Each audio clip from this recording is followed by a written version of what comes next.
Sabe aquela situação? Um analgésico que para uma pessoa é um alívio imediato, mas para outra parece que não faz nem cócegas? Ou então, por que um tratamento tem efeitos colaterais bem pesados para uns e para outros absolutamente nada? Pois é, essa é uma das grandes questões da medicina hoje em dia. E a resposta para esse mistério? Bom, é exatamente isso que a gente vai desvendar agora. Olha só o nosso caminho. A gente começa pelo problema geral, essa ideia de um remédio com múltiplas reações. Depois, vamos afunilando, falando de grupos que precisam de um cuidado extra. Vamos entender o que de fato são as reações adversas, para então chegar na parte mais fascinante, a resposta que está no nosso DNA. E por fim, vamos ver como isso nos leva a uma medicina feita sob medida. Então vamos lá, mergulhando de cabeça. A pergunta central é essa mesmo. Por que um medicamento que é padrão não gera uma resposta padrão em todo mundo? Achar que todos os corpos funcionam como uma máquina igualzinha é talvez um dos maiores desafios da farmacoterapia. E a resposta para isso não é um acaso, não. Vários fatores entram nessa conta. A idade, o peso, o gênero e até o que a pessoa come. Tudo isso pode mudar o jeito como o remédio age no corpo. Mas olha, tem um fator que é a estrela dessa história toda pela sua complexidade. O fator genético. É a nossa assinatura biológica, única. E já que estamos falando de variações, existem grupos inteiros de pessoas que, por suas características, pedem uma atenção especial. São as chamadas populações vulneráveis na hora de prescrever um tratamento. Vamos dar uma olhada em quem são. Um exemplo clássico disso é o cuidado com as gestantes. Para ajudar os médicos, a agência americana FDA criou um sistema de classificação bem direto que vai da categoria A, que é a mais segura de todas, até a X, que é totalmente proibida. Vamos passar rapidinho por elas para entender como funciona. Primeiro, a categoria A. Essa é tranquilidade total. Já foi estudada em gestantes e ficou provado que não tem risco nenhum para o feto. Aí vem a categoria B. Aqui, os estudos em animais não mostraram problemas, mas ainda faltam aqueles dados conclusivos em seres humanos, sabe? Na categoria C, a coisa começa a ficar mais séria. Os estudos em animais já mostraram efeitos ruins. Então, o médico precisa pesar. O benefício para a mãe compensa o risco para o bebê?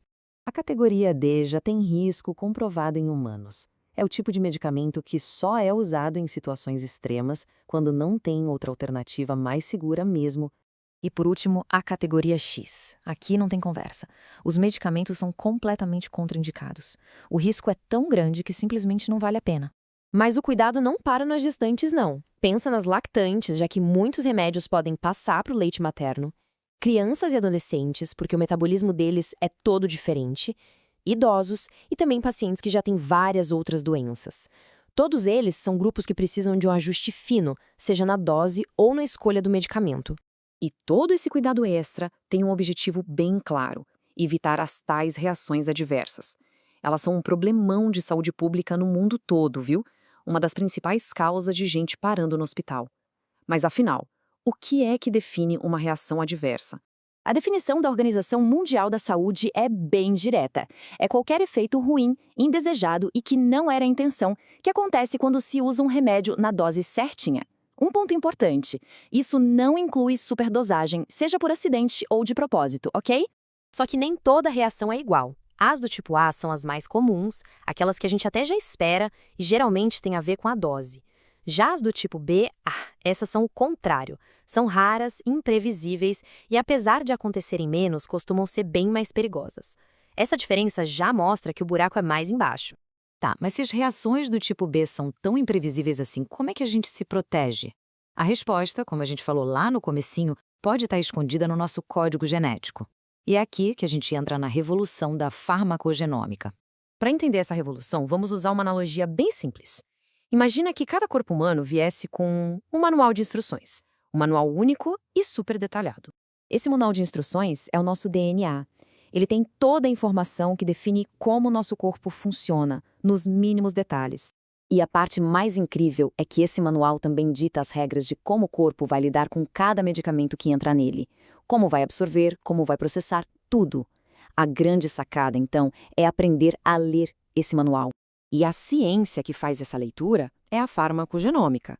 Ela estuda justamente essa interação entre os nossos genes e os remédios.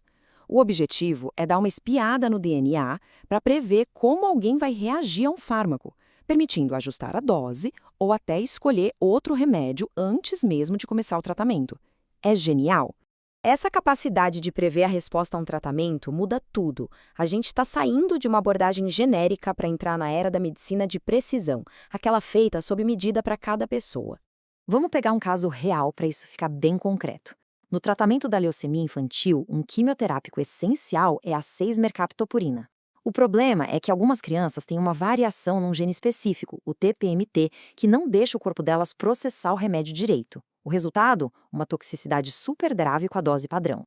E é aqui que a mágica acontece. Olha só, sem o teste genético, o protocolo é um só para todo mundo. Dose padrão para todas as crianças, o que coloca algumas num risco enorme.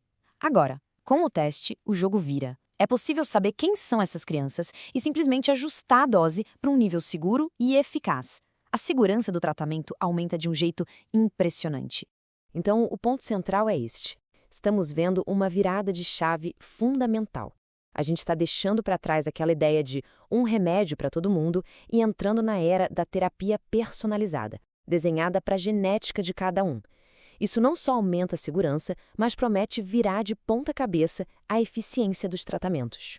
Isso tudo nos deixa com uma grande pergunta, né? A tecnologia já está aí, os benefícios são claríssimos, a questão agora é quão perto a gente está de fazer com que essa medicina de precisão seja algo normal, acessível para todo mundo e que realmente mude o cuidado em saúde como a gente conhece hoje.